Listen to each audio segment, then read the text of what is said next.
everyone, March is a special month as we celebrate Women's Month, a time to honor the achievement, resilience, and leadership of women across industries. At the Tech Talks, we are dedicating this month to powerful women leaders who are breaking barriers, driving innovation, and uplifting others. Through their stories, we aim to inspire, empower, and create more opportunities for women in technology, entrepreneurship, and beyond. Today on Dubai Tech Talks, we are honored to have Kadambari Umapathy, a powerhouse in the world of women entrepreneurship.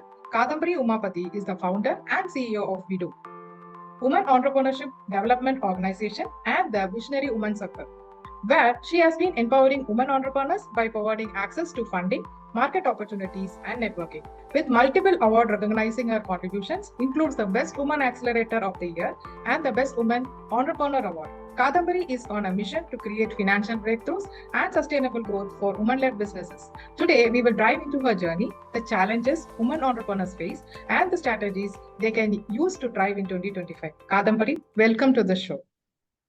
Thank you very much. Yeah, WeDo has created a strong ecosystem for women entrepreneurs. What inspired you to start this movement and what impact has it had so far?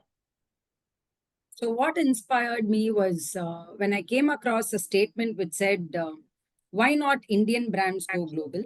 And that's when I tweaked it and heard it as, why not women brands go global?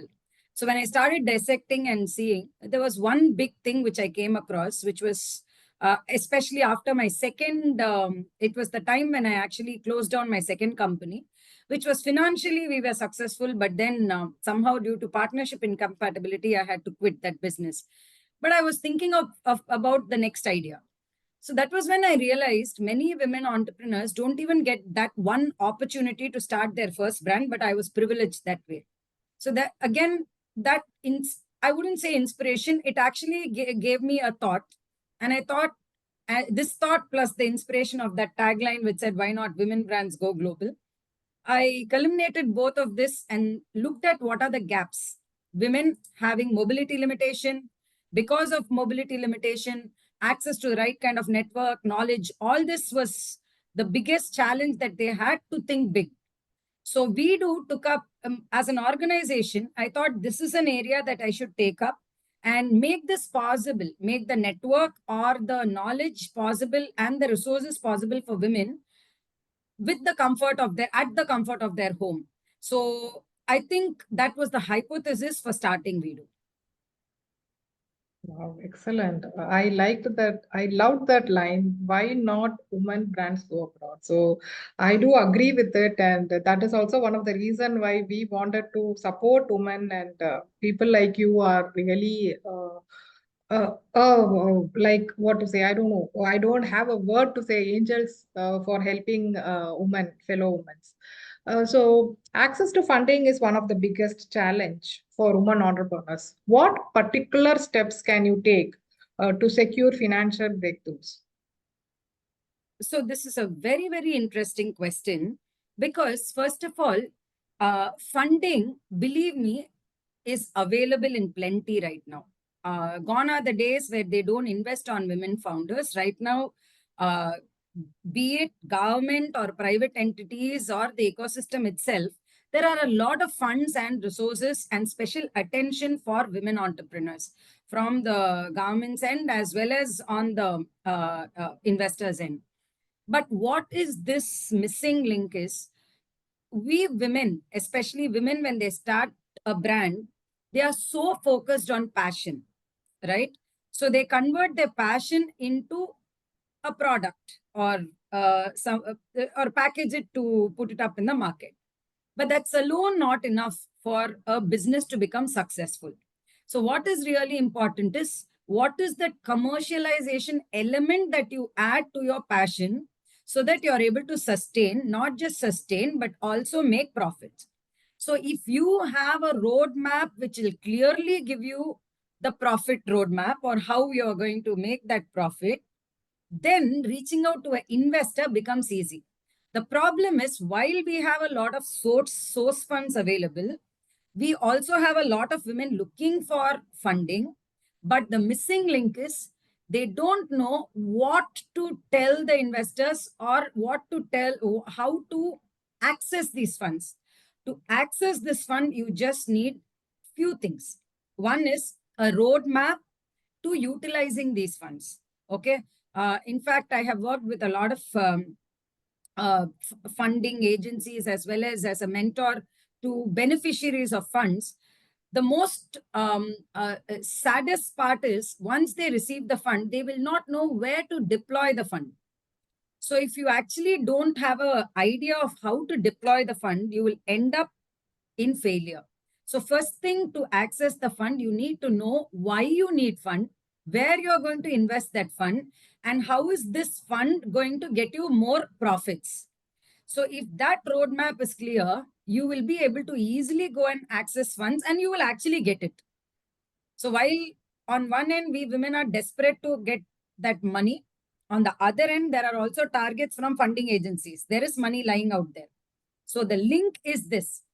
What are you going to do with that money? How much money you need? How many of you really have questions for it?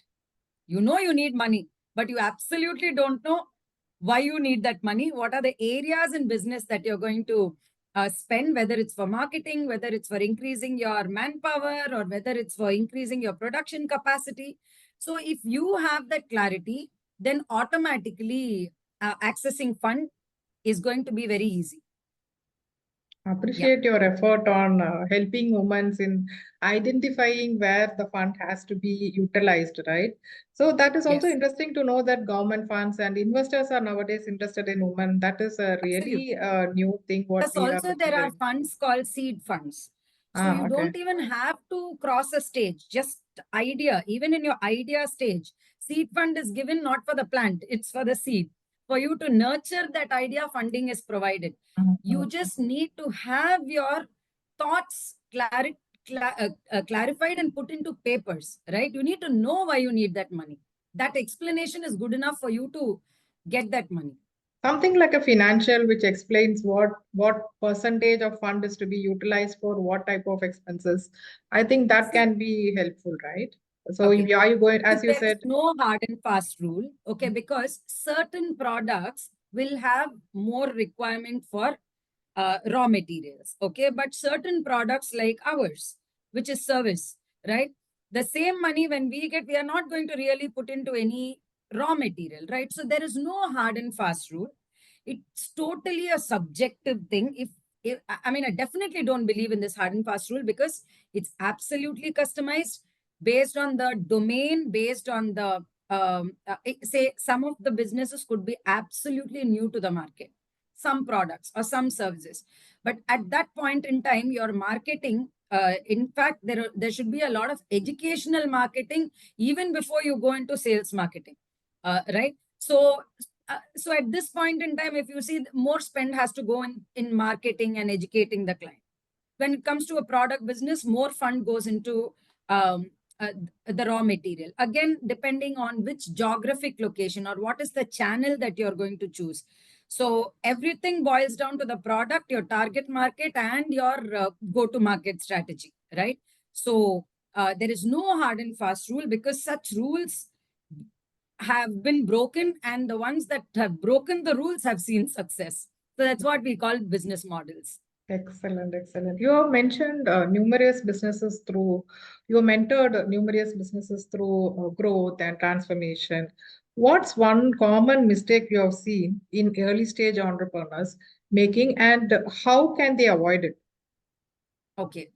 Obsessed about your product or service. Okay. So, say if you are a trainer of math tuition, I'll just give you some simple examples. Yeah. Or if you're going to be a baker, or you're a jeweler, or even if you are innovating a great product, okay, as an innovator or creator, you tend to get so obsessed about getting your product right and creating more and more products, right? Because that's your creativity. So you come up with new products, whether it is service segment or product segment.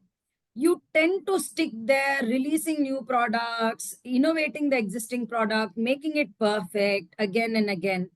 And what they forget is there is something called marketing, Yeah. right? So for an entrepreneur, two things that you need to remember is one, you should be a creator, obviously. Creating great products is very critical. And that is one hat that can even get you a better salary and better pay, right? But that's not going to make you a good entrepreneur. But what you need to be successful in entrepreneurship is not just so the first one, I call it technical skill. That alone is not enough. If you want to be successful in entrepreneurship, it's technical skill plus your business skill. So you can even hire a R&D team tomorrow. You can even hire people for yourself. But on the business is something only an entrepreneur can do. And where early stage entrepreneurs miss on is they are so obsessed that they just create, even if they get money, they produce more products, but they fail to take these products outside. So if you are I call it invisible business. If you great product but absolutely invisible to others is called invisible business. So if you are invisible, you're not going to be sold. If you don't sell, you're not going to be profitable. If you are not profitable, you're going to die sooner or later. So one important point is, however great your product is, marketing is very important for your product, and you should put equal amount of effort there to take your product out and get it reach to others. So that's one important point that I wanted to mention. I agree to you. Marketing plays a big role. No, until you market, how do people get to know and awareness of what you do? Yeah, exactly. As someone who connects and uplifts women entrepreneurs, what's the one piece of advice you would give to women looking to scale their businesses in 2025? So first thing, ask for help. We women, somewhere we tend to get too perfect and we don't trust others. We think we are the best in doing things. Okay, so that itself will not help you scale. First thing, delegation is very important. If you want to become an entrepreneur, one most important thing is you build your team. Your team builds your business. You don't try to build a business. So Right. once you master a product, then next thing is identifying good teammates so that you can expand and scale. For which first most important thing is a little intent to let go. Don't think that you're the only one who can make that happen. You should trust others. You should experiment. There will be slips here and there, but that's fine. That's part of the learning curve.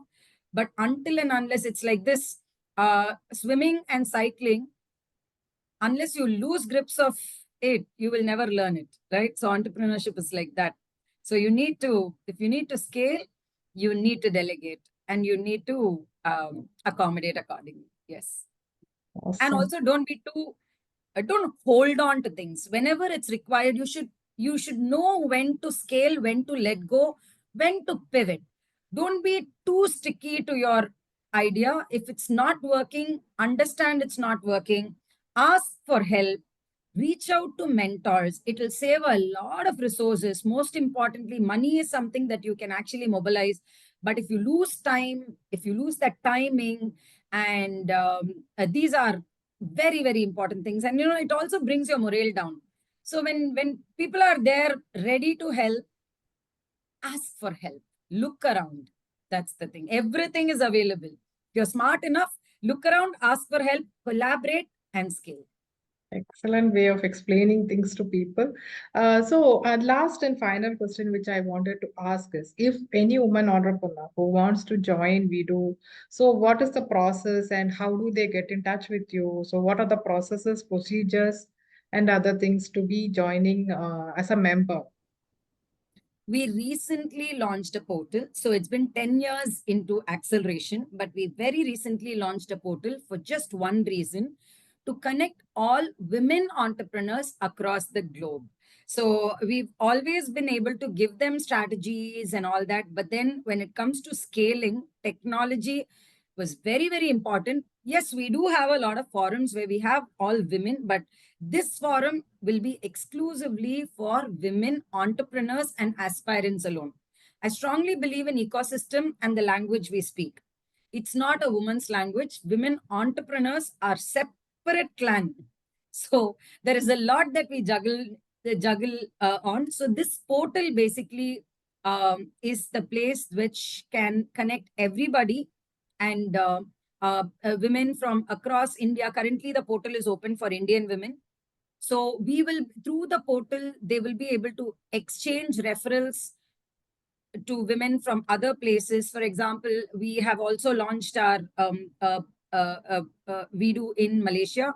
So Malaysian women like to take Indian products there, and likewise. So it's going to be very easy to interact through the portal, where they also tend to build trust and also exchange ideas, not just exchange ideas, but evaluate products and also transact comfortably. A most safest place to transact. So we're building this entrepreneur community online, and that community there will also be providing it has an academy bit where women entrepreneur at every stage requires a lot of skills.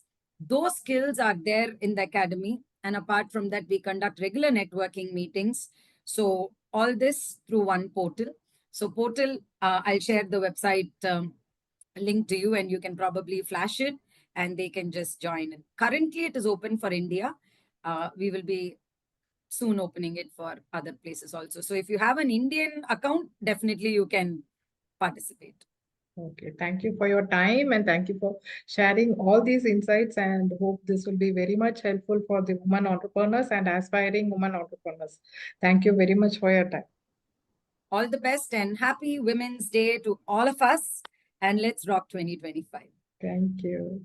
Thank you for listening to this episode of the Dubai Tech Talks Entrepreneur Series. We hope you found inspiration and valuable insights from today's conversation. Don't forget to share this podcast with your network and follow us for more stories of innovation, determination, and success. Until next time, keep dreaming big and stay inspired.